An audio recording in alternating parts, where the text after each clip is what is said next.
Oui, Suzy Basile, bienvenue à Nouvelle Nationale de la PTN. Oui, Shushan, oui. Vous êtes dans une deuxième partie de votre étude, l'étude portant le nom « Consentement libre et éclairé et les stérilisations imposées des femmes des Premières Nations et des Inuits au Québec ». Est-ce que tu peux nous parler de où vous en êtes rendu? Oui, en effet, on a débuté la phase 2 de cette recherche-ci en juillet dernier. Et depuis, nous allons à la rencontre des femmes autochtones qui nous invitent à aller les entendre chez elles dans leur communauté ou encore en ville ou en ligne aussi parfois.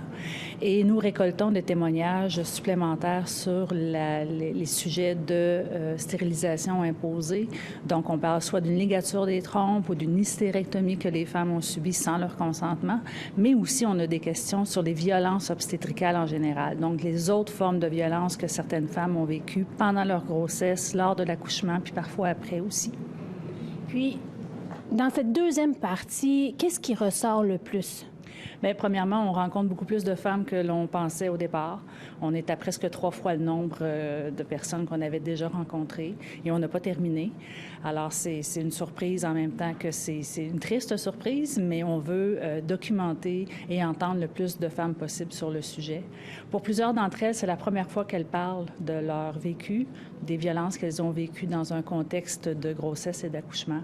Pour d'autres, c'est des histoires bien anciennes ou bien cachées dans leur famille. Puis là, pour la première fois, elles osent en parler, en profitent pour le dire aussi à leur famille, à leurs filles, à leurs fils.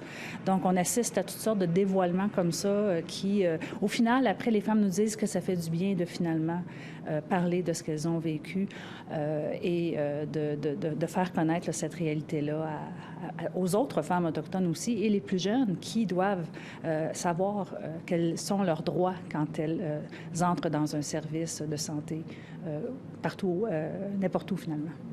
Puis, est-ce qu'il y a des questions que vous posiez dans la première partie, que vous posiez maintenant, que vous voulez savoir plus dans votre deuxième partie de votre étude?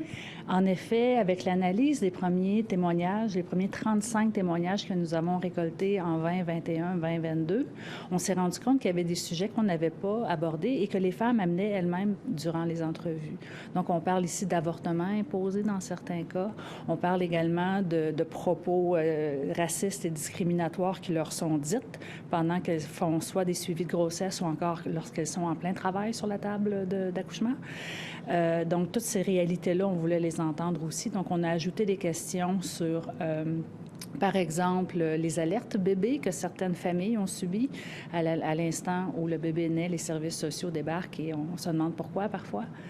On a également entendu des récits de tests sanguins qui seraient faits sur des bébés autochtones pour vérifier si la mère aurait consommé durant la grossesse. Le problème, c'est pas tant les tests, mais le fait qu'on ne demande pas le consentement des parents pour procéder aux tests. Donc, toutes ces questions-là ont été ajoutées dans notre seconde phase là, pour en savoir un peu plus sur ces réalités-là. On est à 1 mois, à peu près, jour pour jour, de la date limite de vos témoignages, de la récolte de données. Qu'est-ce que vous avez besoin en ce moment? Bien, en effet, il reste 1 mois à notre collecte des données ou au recueillement de témoignages de femmes et de personnes des Premières Nations qui acceptent volontairement, évidemment, de nous parler, de nous faire confiance aussi avec leurs récits, parce que nous, ensuite, il faut qu'on traite l'ensemble de ces témoignages-là, qu'on les analyse et qu'on rédige un rapport, un second rapport en fait, pour faire un état des lieux, puis continuer à documenter ces réalités-là. Donc, les 4 prochaines semaines, on fait encore des entrevues, on se rencontre en personne ou on les fait par Zoom si c'est pas possible de se rendre là où on nous invite. Et on reste évidemment là, ouverte là, à tout témoignage qui voudrait nous être acheminé. Est-ce que vous réussissez à rentrer en contact avec les communautés qui sont dites plus anglophones? Ah oui, tout à fait. Nous récoltons autant de témoignages en anglais qu'en français, bien sûr.